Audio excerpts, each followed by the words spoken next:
Bonjour, je m'appelle Bashir. Today we're here at Invictus Porsche. We've got this Porsche Cayman and I just wanted to run you through this very quickly. It's an enthusiast Porsche 987.1 Cayman S. It's with a 3.4 litre engine, and as part of what we've done here today at the workshop is everything from having to replace one of the rear Bilstein coil springs, which was really badly corroded. I don't know why just on this side, but perhaps the customer lived in a house, it had a really rough road to it, so maybe this is where the brunt of a lot of the force that coil spring had.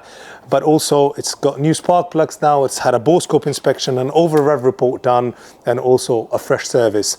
So quickly, just to show you around this Porsche, this is the Meteor Grey Metallic. I love the alloys with the red calipers. That's what you normally get with the Cayman S. On the inside, you've got that beautiful 6-speed transmission.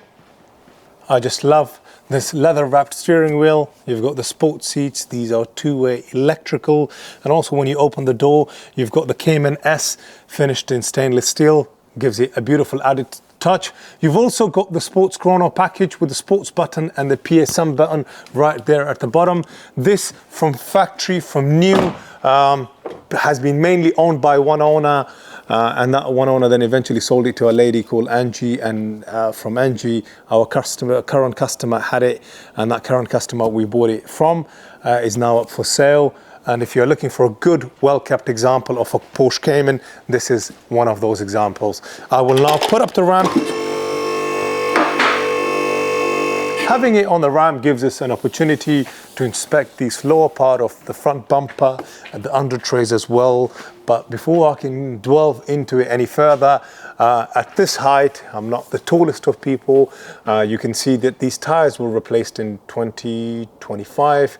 They're Bridgestone. They're in incredibly good condition. There's loads of tread, probably at least 6 to 7 mil of tread there because it's not had much use. The discs and the pads are in good condition. There's probably about 40 to 50% life remaining on those discs. Also gives us an opportunity to inspect the sills. There you can see it's got that brand new coil spring. Again, this is a fresh one. Rear discs and pads also have a fair bit of life. I'd say probably about 40%. There's no play in any of the suspension. Rear tires Bridgestone as well. Those were replaced as a pair at the front. These weren't, but there's still probably about 3 mil worth of tread there at the back. You've got this beautiful twin sport tailpipes, which I think look incredible. The back box is in good condition. I'll put up the ramp a bit more in a minute. This is the other side of the tire, Bridgestone as well. Sort of similar tread as that side. And as you can see, all around, it's got the Bilstein coil springs. And same thing on this side, just to quickly show you underneath the sill, all in good condition. It's not an example that's been in an accident or damaged. Now underneath it, the exhaust is in good condition. This center box at the back isn't split, damaged in any way, form or shape. The exhaust clamps there are a bit corroded, but there's still plenty of life remaining there. Unfortunately, there's not much we can do. This is the new oil filter. Sump isn't leaking, weeping in any way, form or shape, so it's in good nick. It also has the later uprated IMS bearing. The under trays are all secure and none of them are damaged, broken in any way, form or shape. Yes, you've got some scrapes there. And ultimately what we need to do is get into it and now take it out for a spin. We've lowered it from the ramp. I just would like to cover a couple of things for those people that are looking to buy one of these, because it is important to know what it's like starting one of these and driving one of these, maintaining them, etc. You don't want to crank up the engine straight away. Initially, just turn the key in the ignition. Don't have the clutch down or anything. Wait for that 6-second countdown. That 6-second countdown measures your engine oil. As you can see, always leave it 1 bar from the top. That's just because you want to leave it that extra capacity. And now those 6 seconds has happened. What that does for the vehicle is just gives it an opportunity to all communicate, liven up. And we've had quite a few of the Ferraris F430s as an example, and they have an F1 pump, so normally you wait about 15 or 16 seconds for them. Now for the cold start.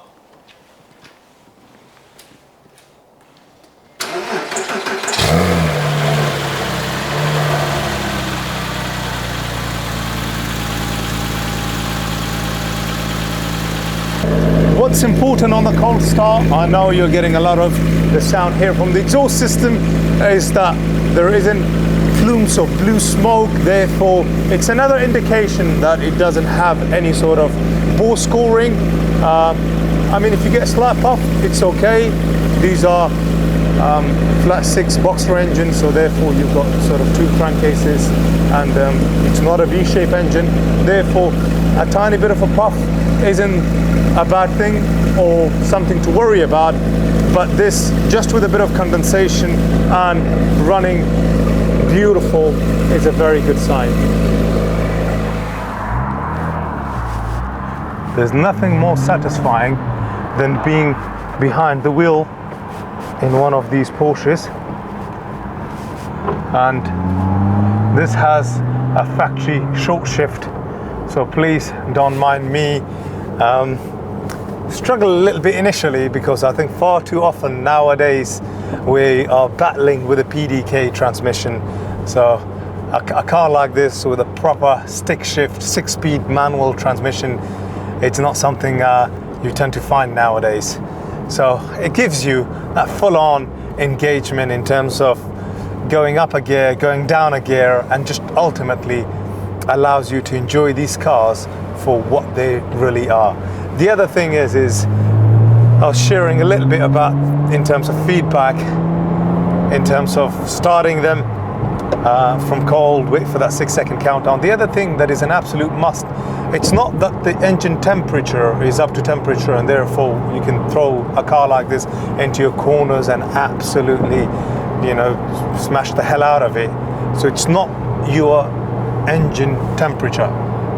What is important is your oil temperature, and the oil temperature can take up to about 15 to 20 minutes depending on the temperature outside. So please be mindful of that, and if you can take these things into consideration, it can go a long way. And also, when you've started it, wait about a minute for the revs to drop and just feel normal, and let the engine oil circulate a little bit. So we are now coming under a tunnel.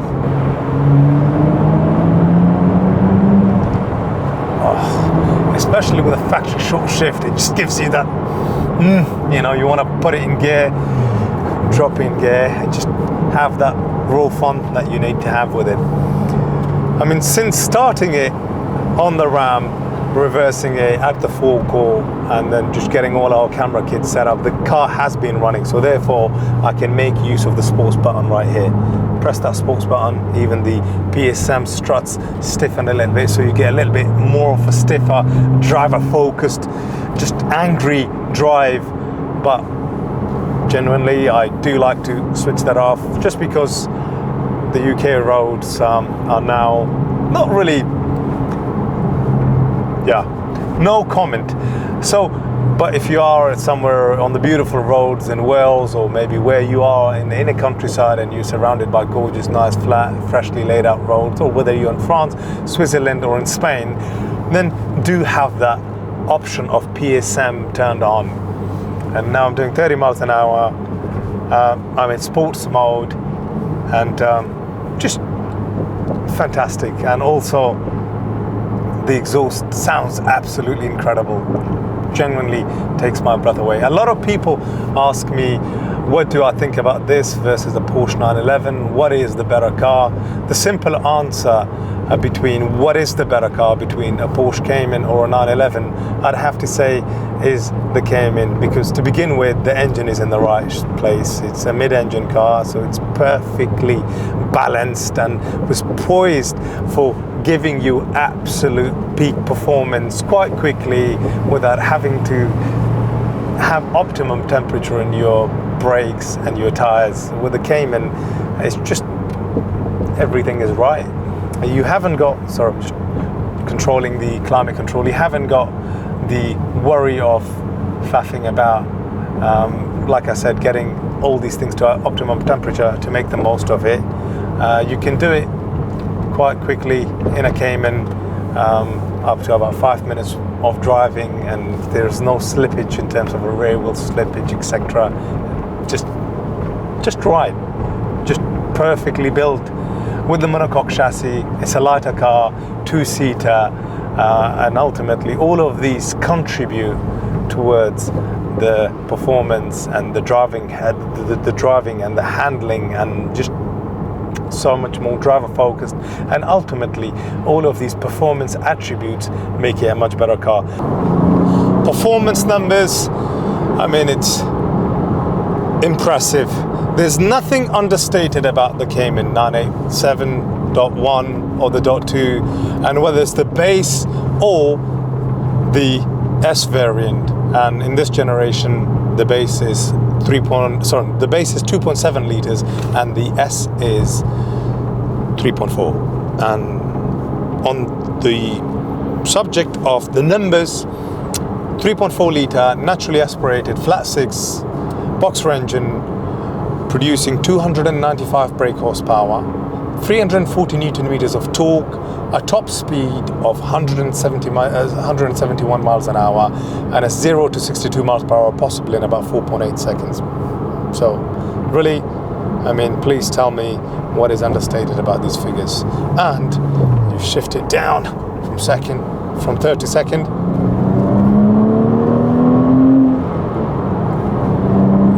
And when you've got a roar like this behind it, it just speaks for itself. And if you want a little bit extra oomph, we've already talked about it, press that sport button. I don't like PSM. There's a car in front of me turning right. We wait for him to turn right, and I'll pull away in second and have a bit of fun.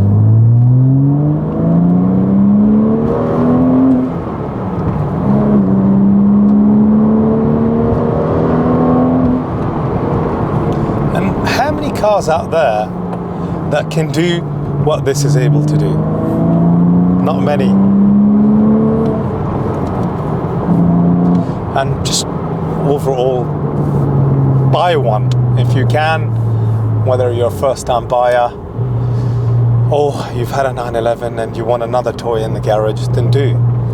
And this comes with, as I said at the beginning of the video on the ramp, fantastic service history as well, and it's got a lovely little file that comes with it with all the work it's had done and the maintenance over the years, and a very good stamped up service book. So I hope you've enjoyed this review and what I had to show you so far. Do not forget to leave a comment, like or subscribe, and if you're looking for one of these, please don't hesitate to also reach out to us. We can either source it for you or currently this is available. Thanks for watching. See you next time. Bye bye.